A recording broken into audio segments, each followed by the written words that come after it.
We gather together to prevent our love from being there. It is Yoruba nation. We gather together to ensure that we connive against MKO Abiola. And today again, the Yoruba nation again are the one that is gathering together against their own beloved son. Shawon Shewani, Shawon Gegufuani. Toba Gegufua, she so pe egun yen to. Hi guys, welcome back to Mama SOJ vlog. How you guys doing? If you are new here, you are welcome, and if you are returning subscriber, God bless you as you always come back to watch my video. My people, today's video is about Tinubu and Yoruba people. Another Yoruba man don't come outside, my people. To say a lot of Yoruba people say, why the Yoruba people are betrayers? Why the Yoruba people are selling their own people out? Why the Yoruba people are against their own people? If the Yoruba people thought they want the progress of Yoruba land, why a Yoruba man go get us say, it is Yoruba turn to rule Nigeria so that Yoruba people go come up for suffer? The same Yoruba people will be kicking against them. Why another tribe are busy raising each other hand? Why the North people say the love where they show the same Tinubu, he pass the love where the Yoruba people they show him. Now this Yoruba man come out, he let us understand, say, the time of Abiola time, now the same thing they do for us. So now Yoruba people now see come out cheer for Abiola Nyash. He say, I will know what time now see the same thing. Why is it another time constant come where they were supposed to give one to Yoruba person? Why is it that the same Yoruba people are now buying light in the leg of this same Yoruba person? May they remember, say, if you call yourself a Yoruba man and you are kicking against the progress of a Yoruba man, when you know, say, you they pray for the progress of Yoruba land, say that means you are against all entire the Yoruba land. That means you know they fight for Yoruba. That means you are fighting for your pocket. Now this Yoruba man talk say it is time for the Yoruba people to open their eyes, to wake up, for not letting other people to use them against their own tribe, against their own Yoruba person. Why is it that when it's time for Yoruba people to stand to achieve good thing for Yoruba land, why is it the same time the Yoruba people are the ones setting these same Yoruba people up? He say enough is enough. Even if not do that, they do the Yoruba people, it is time for the Yoruba people to say enough is enough. Now, my people, this Yoruba man will come outside, will be pastor, will come outside. In the let us they understand, say, no be every time we go reach Yoruba turn, Yoruba go they carry last. If they go look at the end of the reason why this Yoruba person no win, at the end of the night, Yoruba person and now they go meet for there. Now, make the Yoruba people, may they put all the problem fighting, whatever, may they put them aside. May they join hands together to support their own fellow Yoruba person, which is Tinubu, to make sure, say, the Yoruba another Yoruba person become president for this 2023. So that is why, in the let the Yoruba people, they understand, say, e no go good every time maybe say na the Yoruba people go they use their hand they do themselves. When it is Yoruba turn, it is Yoruba turn. When Yoruba people, other tribe are busy supporting their own person to make sure say they become president for 2023, the Yoruba people are busy cheering each other. So on a know say this matter wey dey for ground now. Tinubu they talk say Emilo come. While many Yoruba people want Oduduwa nation, while some Yoruba people want say okay, they don't even give up on anything that got to do with election. Say they just want their own nation because say even if Yoruba person become president, now still the same thing now they go land. Say if he see worse, it go still feel good, but they no get 100% sure. That is why they want their own nation. My people, this pastor now, the way they talk now, if they talk say that means say maybe the Yoruba people where they seek for Oduduwa nation, say whether if they try to send message now go give this, say maybe they try to accept option B. My people, I will just leave on and make una hear what this pastor talk, because the talk will be say this pastor talk a full ground. My people will be say on ourselves go the reason say this one are truth, I be not be truth. This one it can't be say. Now, the pastor, they call all the Yoruba people, they tell them the mistake will happen for Abiola and Awolowo time, make it no see happen for Tinubu time. Make the Yoruba people, may they tie their belts, may they make sure, say, they don't still lose this same opportunity. My people go live on and make una just hear from this pastor before I'll come back to contact to my people. The Yoruba nation that I know, They are professional betrayers. The Yoruba nation that I know, we specialize in pulling ourselves down. The Yoruba nation that I know, we want to make sure that the shy do not survive. We gather together to prevent our love from being there. It is Yoruba nation. We gather together to ensure that we connive against MKO Abiola. And today again, the Yoruba nation again are the one that is gathering together against their own beloved son. Shawon Shewani. Shawon Gegufuani. Toba Gegufua. She sokwe egun yen to.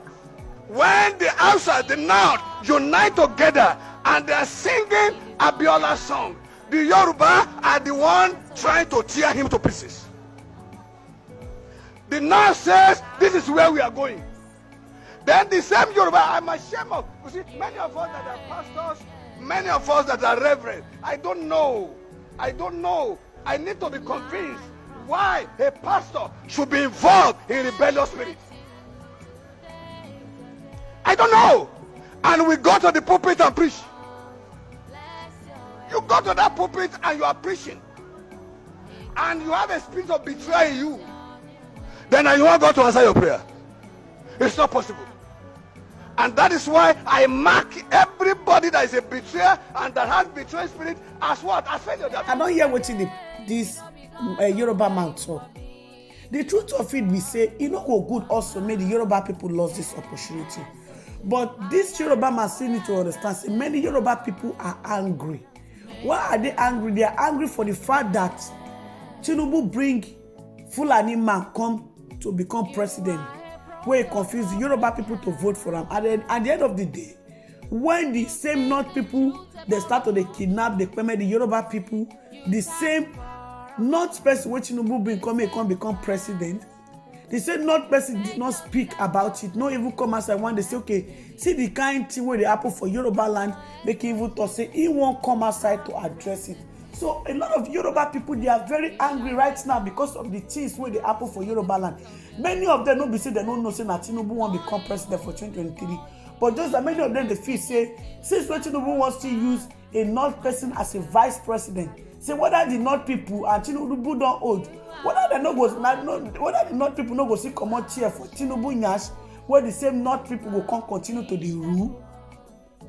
Now, a lot of people now they feel say they no believe in election where they come for 2023. What they believe in, whether restructuring, they don't want restructuring. What they believe in is make Yoruba people go on their own. But for Yoruba people to go on their own, it will take a lot of steps, my people, because to achieve nation not be one day job. And also, for Tinubu to become president, if the Yoruba people did not tie their belts now to join hands together and decided to be fighting for the other side, even if they have to fight for option A, they have to first seek for this option B to make sure that Yoruba person they rule, so that they go fight for the way the Yoruba people go on their own. But if Yoruba person know they rule, when not person they rule, and the same Yoruba people are fighting for separation from Nigeria, it go get as it be, because all these England people, they are benefiting from all this corruption where they happen for Nigeria. This payment where they happen for Nigeria, the England people say that they enjoy them. So that is why none of all these people come outside to come address this matter, even the say, okay, upon a lot of protests, the way they don't protest, a lot of report say see what they happen for our country. Yoruba people won't go on their own. No news for that England where carry and say they won't even call on Muhammadu Buhari say Yoruba people talk say they won't go on their own. Yoruba people talk say they won't go on their own. They don't come outside to address them. So that means even this UN or whatever self for this kind of situation where they for ground said the UN self they talk say if you know say person the way they rule you will say you know good, may not vote the person out. Put the person where you may not vote the person where you know say okay you go feel rule unaware, which is Yoruba people decided to bring out Tinubu. Some Yoruba people bring out Tinubu, so Tinubu turned to become president because they believe say Tinubu have the experience. Tinubu he don't say for inside this politician anything politics issue. So that is why Tinubu go for this 2023. But many Yoruba people are still saying no, they don't want to vote for Tinubu. Why even Afenifere dey talk say they want Peter Obi make him become president. That is why many Yoruba people come outside to talk say this Afenifere now you go scatter Nigeria at last. How you go talk say a whole Yoruba people may they go to vote for another tribe where their own person will be Yoruba person Tinubu dey for ground. Even if Tinubu na the worst person for Yoruba land, when you know your opportunity won't go to Yoruba person and you decided to kick against the person because say you have one issue abi you get hatred for this person or this person offend you, you believe say as e don offend you, e don offend all the whole Yoruba people. That is the reason why you have to tell the Yoruba people to come and vote for a person wey be say you feel say e no offend you.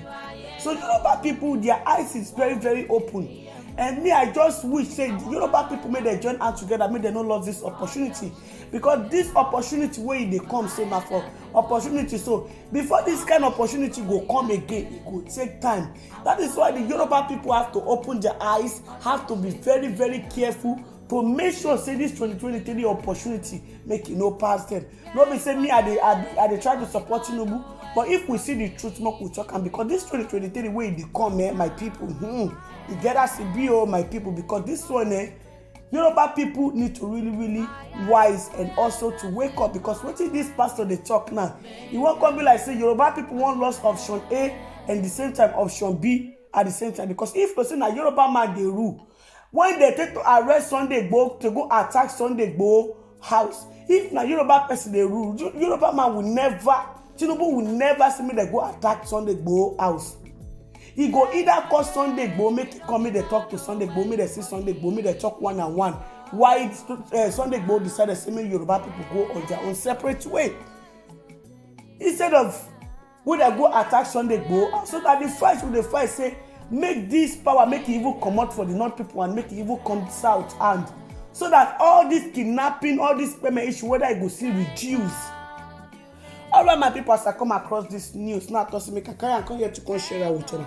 Make una let me know waiting on a thing for the comment section, and if una never subscribe, make una subscribe so that una no go miss any latest gist where I dey upload. And bye bye till I come on Wednesday. Bye guys, that's my next video. Bye guys.